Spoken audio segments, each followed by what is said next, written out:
شهدا صاحب کله چې سړی ځان ته واده وکړي ژوند به یې نو بیا مزه په څه وکړي او زوم چې کله خواښې کره تللی وي زوم چې کله خواښې کره تللی وي خواښې پې 2-3 پنډه واخلو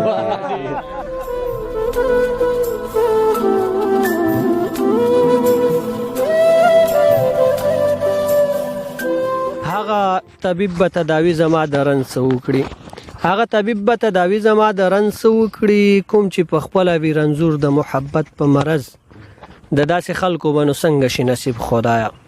د داسې خلکو به نو څنګه شي نصیب خدایا چا چې وژلي پښتانه دي د جنت په غرض ګرانو کتونکو السلام علیکم ورحمت الله وبرکاته ستاسو ورور ستاسو ملګری لال محمد شهدا یم نن را سره تکړه ژورنالیست ځوان شاعر مسعود نازک صاحب او قدرمن استاد عبدالرحیم کاموي صاحب دواړه ملمانه دي له دواړو نه به شعرونه د دواړو نه به لیک اورو نو له هر څه د مخه په پروګرام کې خپل قدرمن ملما نازک صاحب ته ښه راغلاست وایم نازک صاحب په خیر راغلی قربان مشم شهدا صاحب نو جهان مننه چې راغلی زموږ تر ځای مو ځان را پاس آپ کور مو ودان مننه نازک صاحب کتونکي په دې تمه دي ستاسو نه ستاسو خوږه شاعري واوري ستاسو نه ستاسو لیک واوري نو داسې سمو چمتو کړي دي کتونکو ته نړۍ مننه شهدا صاحب بیتونه داسې دي چې مرګ سره زما د مرګ کیسې کوه نو ښې پرې لګي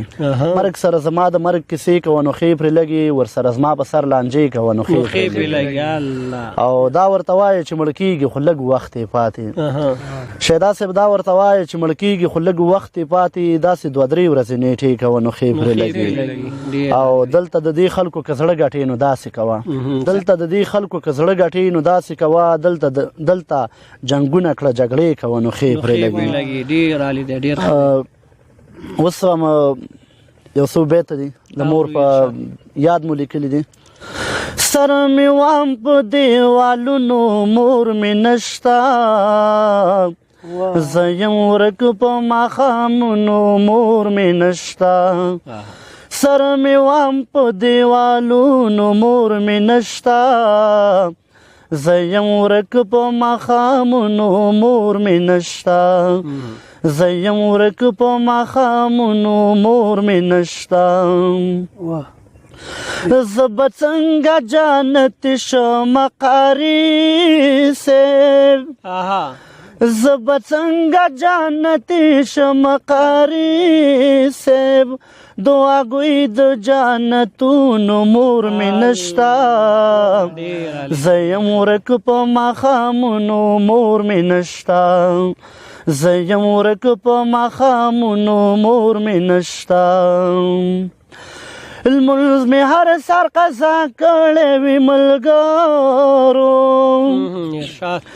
لمونځ مې هر سهار قضا کړی وي ملګرو سر لمانځه ته د غږونو مور مې نشته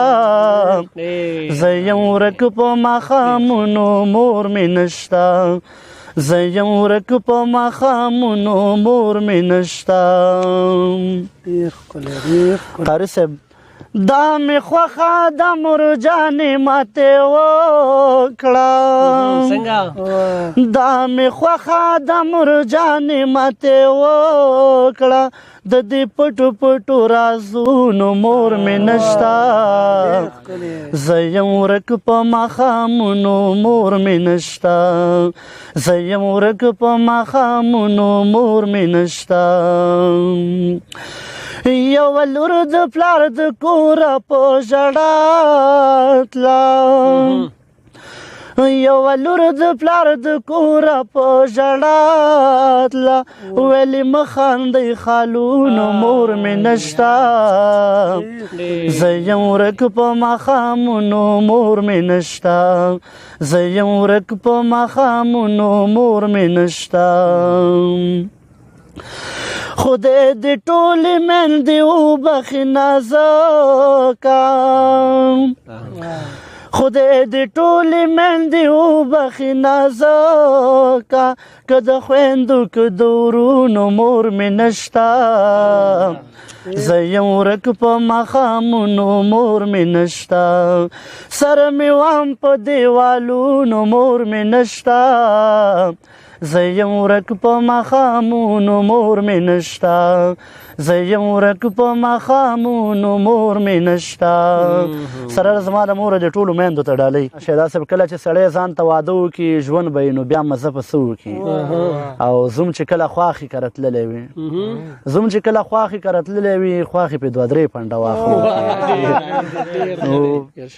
نو زه په تا مین یم تا غواړم ظالمې زه په تا مین یم تا غواړم ظالمې دا سترګې دې په سترګو کې رانغاړم ظالمې پوهېږې چې غم دې زورور شي زه بیا څه کوم پوهېږي چې غم دې زورور شي زه بیا څه کوم دا ګوتې مې په خپلو غاښو داړم ظالمې نو تاسو ته ډالۍ څو بیتونه دي په یاد مې اوس یاد دي چې ته رانه لاړې شوم بیماره ورکه زندګي نشي بې له یاره ورکه ته رانه لاړې شوم بیماره ورکه زندګي نشي بې له یاره ورکه مور ته مې وایم کتابونه ګورم زه شبګیرې کوم ستا لپاره ورکه مور ته مې وایم کتابونه ګورم زه شبګیرې کوم ستا لپاره ورکه چې را په یاد شي بیا مې نه هېرېږي انعام الله چې را په یاد شي بیا مې نه هېرېږي یم ویښه ناسته تر سهاره ورکه او وروستی بیت داسې دی چې نازکه تا باندې خپل سر قربانوم نازکه تا باندې خپل سر قربانوم نړۍ مننه شهدا صاحب نازکه تا باندې خپل سر قربانوم در سره ځمه مې له پلاره ورکه